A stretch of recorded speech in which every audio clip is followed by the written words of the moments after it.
Hello viewers, நீ நம்ம பார்க்க போறது Death Note episode 33 part 1.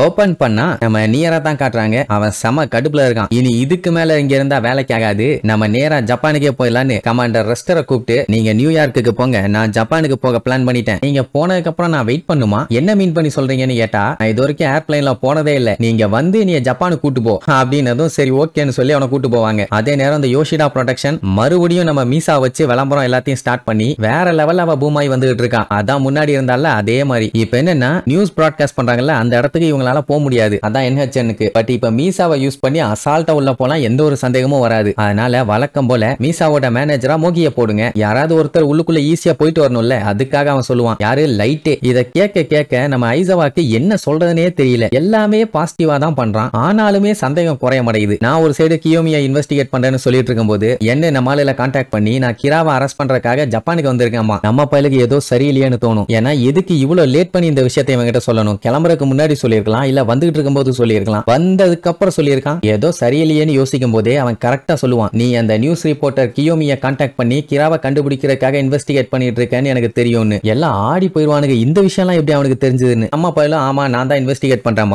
உடனே நீ இருந்துட்டு NHNல வேலை பார்க்குற கியோமி கிட்ட இந்த மாதிரி SPK ஓட மெம்பர்ஸ் கிராவை அரெஸ்ட் பண்றதுக்காக ஜப்பானுக்கு வந்திருக்காங்கிற விஷயத்த சொல்லும்பான். இத சொன்னா அவனுக்கு தான் பஞ்சாயத்து. ஏன் அப்படின்னு கேட்டா, எப்படியும் கிராவை எதிர்க்கிற ஆளுங்க வர்றாங்கன்னு தெரிஞ்சாலே போதும், அவங்கள அவன் காலி பண்ண ட்ரை பண்ணுவான், அந்த டைம் அவனை புடிச்சிடலான்னு ஒரு ஐடியா. சும்மா சொல்லாத, SPK மெம்பர்ஸ் என்னோட சேர்த்து 4 பேர் வந்திருக்காங்கன்னு சொல்லு, முடிஞ்சா அவன் எங்களை கொல்லட்டும், எப்படியும் அவன் எங்களை பார்த்து பயந்தெல்லாம் ஓட மாட்டான், இந்த கேமை யூஸ் பண்ணி அவனை எப்படியும் லாக் பண்ணிடுவேன். அதாவது இப்போ நியருக்கு தெரியும் நம்ம லைட்டு தான் கிரான்னு, அதனால டைரக்டாவே அவன் சேலஞ்ச் பண்றான், முடிஞ்சா நீ ஏதாச்சும் பண்ணிக்க, நான் ஜப்பானுக்கு தான் வந்திருக்கேன்னு. மாட்டிக்கிட்டியா பையா, உன் சேலஞ்ச நான் அக்செப்ட் பண்ணிக்கிறேன், உனக்கு சங்கூதாம விட மாட்டேன்னு மனசுக்குள்ள ஒரு எண்ணம், 2 பேரும் ஒரு நாள் மீட் பண்ணிக்குவோம், ஆனா அதுக்குள்ள இந்த கிராவோட கேஸ நான் கண்டிப்பா முடிச்சிருவேன்னு நம்ம லைட்டு கிட்ட டைரக்டா சவால் விடுவான். ஆல்ரெடி உன்ன மாதிரி தான் ஒருத்தன் கிளப்பிட்டு வந்தான் எல்லுன்னு, அவனை வச்சு சம்பவம் பண்ணிட்டேன், இப்ப அடுத்து 2 பேர் வந்திருக்கீங்க, இந்த மாதிரி எத்தனை பேர் வந்தாலும் சரி என்னைய ஜெயிக்க முடியாது, நீ என்னதான் உருட்டுனாலும் பேட்டிலோட எண்ட்ல ஜெயிக்க போறது நான் தான், ஏன்னா எப்பவுமே நான் தான்டா டாப்ல இருப்பேன், நான் தான்டா கடவுளுங்கிற மாதிரி மனசுக்குள்ள நினைச்சுக்கிட்டு இருக்கான். கட் பண்ணா லைட்டு ஃபர்ஸ்ட் நம்ம சிச்சுவேஷன் என்னன்னு அதை கரெக்டா ஃபிகர் அவுட் பண்ணணும், அப்பதான் பிளான பக்காவா பண்ண முடியும்னு அப்படியே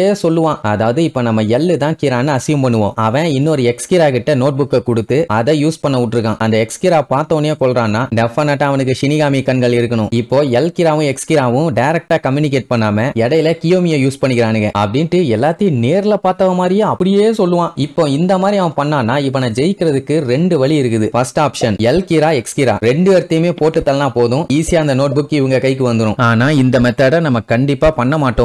ஏன் அப்படின்னா அப்படி கொல்றதுனால நீதி கிடைக்கும்னா கிராவே எல்லாத்தையும் கொண்டுட்டு தானே இருக்கான், அண்ட் அது மட்டும் இல்லாம அது இவங்க ஸ்டைல் கிடையாது, எல்லாம் இவனும் இந்த தப்ப பண்ணவே மாட்டாங்க, எல்லோட பாணியிலேயே இந்த கேஸ சால்வ் பண்ணாதான் அவனோட சக்சஸரா இவனால இருக்க முடியும். ஆனா எப்படியும் புடிச்சிருவேன். அப்படியே கட் பண்ணா நம்மால கியோமிய போய் மீட் பண்ணுவான். இப்ப என்னன்னா அவகிட்ட பேசுறத இவனுங்க வீடியோவா தான் பார்க்கலையே தவிர ஆடியோவை கேட்டுட்டு தான் இருக்கானுங்க. கியோமி கிராவோட சப்போர்ட்டரா, அதாவது அவன் சொல்ற விஷயத்த இவ வாங்கி மக்கள்கிட்ட சொல்றதுனால இவளுக்கு ஏகப்பட்ட ஃபேன்ஸ், ஒரு நாளைக்கு 200 லெட்டர்ஸ்க்கு மேல வருது. என்ன மட்சுரா படிச்சு பார்த்துட்டு ரொம்ப ரொம்ப மொக்கையா இருக்கு முடியலம்பா. கியோமியுமே பாத்தீங்கன்னா நான் அதுல எல்லாம் இன்ட்ரெஸ்ட் காட்டுறது இல்லம்பா, பரவாயில்ல ஒன்னு படிச்சு பாருங்கன்னு சொல்லிட்டு நம்மால ஒரு பேப்பர்ல எழுதி அவட்ட கொடுப்பான். ஏன்னா இவன் பேசினாதான் அவங்களுக்கு தெரிஞ்சு போயிருமே, நான் என்ன எழுதி கொடுத்துருக்கணும் அதை மனசுக்குள்ளேயே படி, ஏன்னா நம்ம பேசிட்டு இருக்கத கேட்டுக்கிட்டு இருக்காங்க, ஏதாச்சும் ஒரு சின்ன விஷயம்னாலும் கண்டுபிடிச்சிருவாங்க, சோ கேர்ஃபுல்லா இருன்னு சொல்லிட்டு SPK இந்த மாதிரி வேலையை ஸ்டார்ட் பண்ணிட்டானுங்க. அப்படி இருக்கும்போது டெஃபினட்டா உன்னை தேடி வருவாங்க. அந்த டைமுங்கும் போது நீ கிரா கிட்ட மெசேஜஸ் மட்டும் வாங்க கூடாது, கிராவுக்கு டிமாண்ட் வைக்கணும்பா, மெயின் மேட்டருக்கு வந்துட்டானேன்னு இவனுங்க எல்லாம் ஆர்வமாயிருவானுங்க, நீ கிரா காண்டி பேசுறவளா மட்டும் இருக்க கூடாது, அவங்கிட்ட நீ நெருங்கி போகணும் அப்படின்ட்டு இன்னொரு ஷீட்ல எழுதி கொடுப்பான். என்னன்னா டீக்கு அடுத்த ஒரு வேலை இருக்குது, இந்த உலகத்தை ஒரு பெர்ஃபெக்ட்டான வேர்ல்டா மாத்த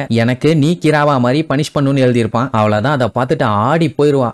கடமுட்டன்னு சத்தம் கேட்ட உடனே அங்க கேட்டுட்டு இருக்கவனுங்க பதறுவானுங்க, ஐயோ கீழே விழுந்துட்டாளான்னு. மறுபடியும் லைட்டு கேஷுவலா பேசுற மாதிரி, நீ கிரா கிட்ட இந்த இன்ஃபர்மேஷனை தாராளமா கொடுக்கலாம், ஆனா SPK கிட்ட கொடுக்கணும்னு அவசியம் இல்ல அப்படின்னு அவளும் ஓகே நீர்வா. இங்க கேட்டுட்டு இருக்கவனுக்கு எல்லாத்துக்கும் சந்தோஷம், பரவாயில்ல லைட்டு கரெக்டான ட்ராக்ல போயிட்டு இருக்கான், நம்ம கிராவை எப்படியே நெருங்கிடலான்னு. இங்க பாத்தீங்கன்னா மிக்கமி டெலிட்டுன்னு அப்படியே கிரிமினல்ஸோட பேர் எல்லாத்தையும் அடிச்சு தள்ளுவான். அந்த டைம் கரெக்டா கியோமி கால் பண்ணி, நான் நான் சொல்ற மாதிரி எனக்கு ஒரு ஃபேன் லெட்டர் அனுப்பு, அந்த லெட்டர்ல அந்த டெத் நோட்ல இருக்க 5 blank ஸ்பேஸ கிழிச்சு எனக்கு அனுப்பி விடு, அதுக்கப்புறம் வழக்கம் போல எல்லாத்தையும் கொண்டுகிட்டே இருப்பா. சரி அதை ரிசீவ் பண்ணி நீ என்ன பண்ண போறன்னு கேட்பான். அவ அதுக்கு பதில் சொல்ல மாட்டான். ஃபேக்கான நோட் புக்கை யூஸ் பண்ணி மத்தவங்களை கொல்ற மாதிரி காமி, அந்த நோட் புக் ஒரிஜினல் மாதிரியே இருக்கணும், நீ ஃபேக்க வச்சு கொல்றது தெளிவா எல்லாத்துக்கும் தெரியணும், ஆனா நீ நடிக்கிறது யாருக்கும் தெரியக்கூடாது, புரியுதா?